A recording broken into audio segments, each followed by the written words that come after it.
Dear student, आज हम लोग इलेक्ट्रिक डाइपोल पढ़ेंगे।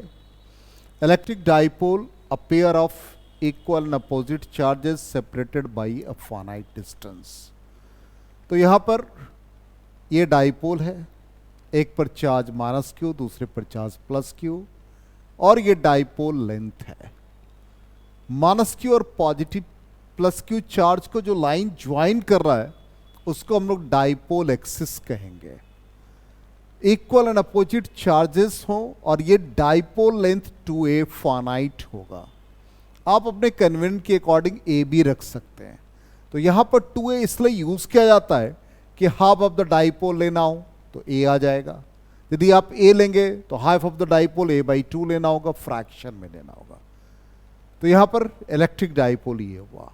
अब इसके स्ट्रेंथ को मेजर करने के लिए एक क्वांटिटी है जिसे हमने डाइपोल मोमेंट नाम दिया। तो डाइपोल मोमेंट एक वेक्टर क्वांटिटी है जिसका direction negative charge to positive charge होता है। तो यहां पर माइनस क्यू से प्लस क्यू की तरफ इसका डायरेक्शन होता है। तो ये डाइपोल मोमेंट यहां पर लिखा भी है, it measures the strength of an electric dipole. Electric dipole moment is a vector quantity whose magnitude is equal to product of either charge and separation between the two charges or dipole length. It is always directed from minus q charge to plus q charge. तो यहां पर इसका magnitude या इसका value product of either charge q and separation between the two charges, जिसको dipole length लिखा, इसका unit coulomb metre होता है और प्रैक्टिकल यूनिट हम लोग डीबाई यूज करते हैं। तो डाइपोल मोमेंट का डायरेक्शन भी देखा हम लोगों ने।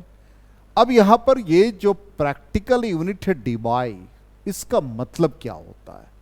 इसका मतलब ये है कि सिंपली एक डाइपोल यदि हम ड्रॉ करते हैं तो यहां पर ये माइनस क्यू चार्ज, ये प्लस क्यू चार्ज।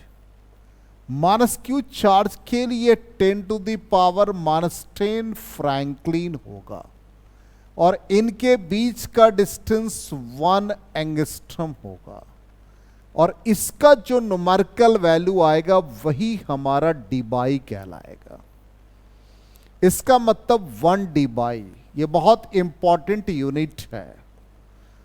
10⁻⁻10 फ्रैंकलिन और सेपरेशन 1 एंगस्ट्रम। अब फ्रैंकलिन का वैल्यू कैसे निकालें? तो हम लोगों ने प्रीवियस क्लास में सीख रखा है 1 कूलम 3 × 10⁹ स्टैट कूलम, और स्टैट कूलम को ही फ्रैंकलिन लिखा था।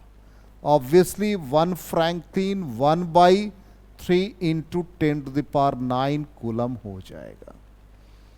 तो ये 10⁻⁻10 और फ्रैंकलिन का वैल्यू 1/3 × 10⁻9, 1 एंगस्ट्रम 10⁻⁻10। तो फ्रैंकलिन को कूलम में कन्वर्ट कर दिया, एंगस्ट्रम को मीटर में, तो ये कूलम मीटर आ गए। अब यहां पर ये 1/3, 10 के पावर को ले लें तो 10 का पावर ये -20 और ये 9 तो -29। इसको 10/3 कर दें, 10 से डिवाइड, 10 से मल्टीप्लाई कर दिया, -29, इट बिकम्स 3.3 और ये 10 का पावर -30 कूलम मीटर। यही हम लोगों ने फाइंड किया है। तो डाइपोल मोमेंट का प्रैक्टिकल यूनिट डीबाई।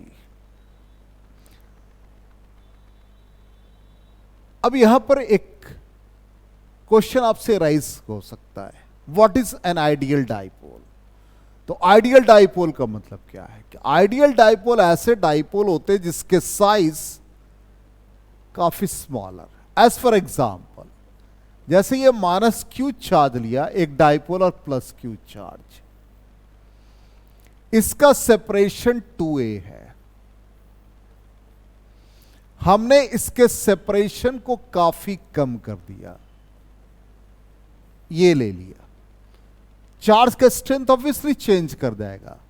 सपोज हमने a/36 ले लिया।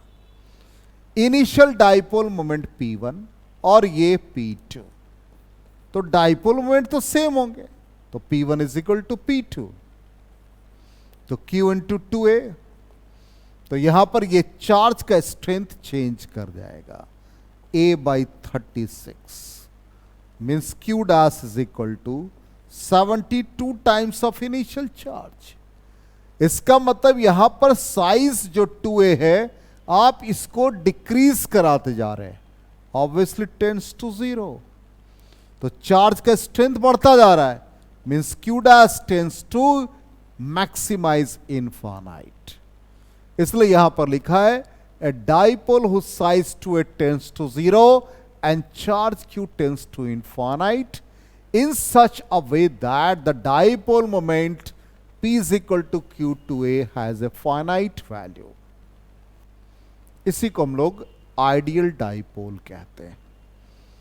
तो dipole, dipole moment, ideal dipole. अब डाइपोल मोमेंट हम लोग कैसे फाइंड करते हैं? जैसे ये हमें एक फिगर दे रखा है, इसमें कहता है डाइपोल मोमेंट फाइंड करने के लिए एक डाइपोल ये फॉर्म करेगा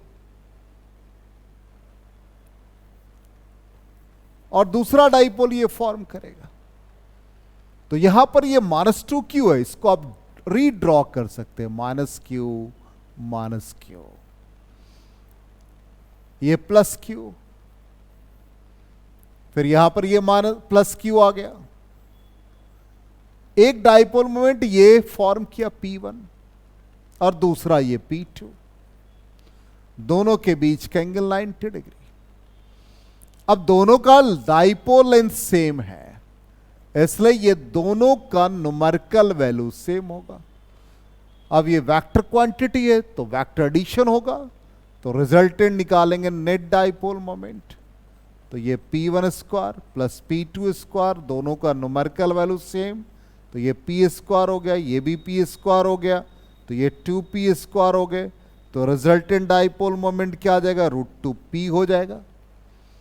अब यहां पर P डाइपोल मोमेंट है, जिसको हम लोग चार्ज और सेपरेशन बिटवीन द चार्जेस, तो ये L हो गया, इसलिए net dipole moment √2Q into L। Next question और देखते हैं कैसे हम लोग डाइपोल मोमेंट फाइंड कर सकते हैं। तो यहां पर इस तरह का डाइपोल दे रखा है, यहां भी इसको रीड्रॉ कर लेंगे और रीड्रॉ करके हम लोग सॉल्व करते हैं क्या रिजल्ट आता है।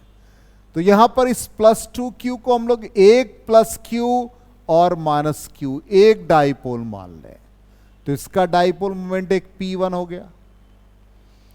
फिर यहां पर ये +Q और -Q के लिए एक डाइपोल ले लें, तो ये P2 हो गया। ये इक्विलेटरल ट्रायंगल है तो ऑब्वियसली 60 डिग्री। अब दो डाइपोल मोमेंट P1 P2 दोनों के बीच का एंगल 60 डिग्री है, इसको P से रिप्रेजेंट किया, इसको भी P से रिप्रेजेंट किया। अब यहां पर ये resultant PR square is equal to P1 square plus P2 square plus 2P1 P2 और ये cos 60 डिग्री। अब यहां पर डाइपोल मोमेंट सेम है, तो ये P स्क्वायर हो गए, ये P स्क्वायर हो गया, ये 2P स्क्वायर हो गया, cos 60 डिग्री आप जानते हैं 1/2, तो ये कैंसिल हो जाएगा, तो इट इज 3P स्क्वायर हो गया, तो PR resultant is equal to √3P और P डाइपोल मोमेंट हो गया, तो डाइपोल मोमेंट Q हो गया इनटू सेपरेशन, तो √3QL। तो इस तरह से हम लोगों ने डाइपोल मोमेंट और उससे रिलेटेड हम लोगों ने प्रॉब्लम्स को डील किया। आपने जरूर एंजॉय किया होगा आज की class. Thank you and good bye.